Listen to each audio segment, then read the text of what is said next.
সবার জন্য দারুণ একটা ভিডিও নিয়ে এসেছি। দেখেন কি অসাধারণ ট্যালেন্ট, একবার দেখলে বুঝতে পারবেন। প্রেমিকার ইচ্ছায় ছুটন্ত খাট বানিয়ে তাক লাগালেন মুর্শিদাবাদের দমকলের নবাব। নকশাকলা খাটে লাগানো চাকা, খাটে তোষক, চাদর, বালিশ দিয়ে আরামের সুন্দর বন্দোবস্ত। কিন্তু ওই খাট ঘরে থাকে না, রাস্তায় ছুটে বেড়ায়। চলমান খাটকে নিয়ন্ত্রণ করার জন্য লাগানো হয়েছে সিটারিং। এই খাটের মালিক নবাবের দাবি, প্রেমিকার ইচ্ছে পূরণের জন্য 2 বছরের চেষ্টায় তিনি ভ্রাম্যমাণ খাট বানিয়েছেন। ঈদের ছুটি থেকে ওই খাট ধারে নিয়ে একের পর এক যুবক রিল তৈরি করেছেন। তারপর সমাজ মাধ্যমে ভাইরাল ভ্রাম্যমাণ খাট।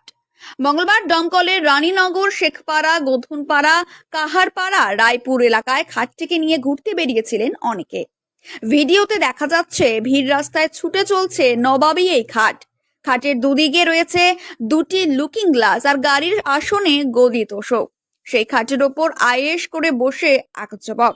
মাঝে মধ্যে তিনিই বসে পড়ছেন সিটারিং এ, নিয়ন্ত্রণ করছেন খাটের গতি।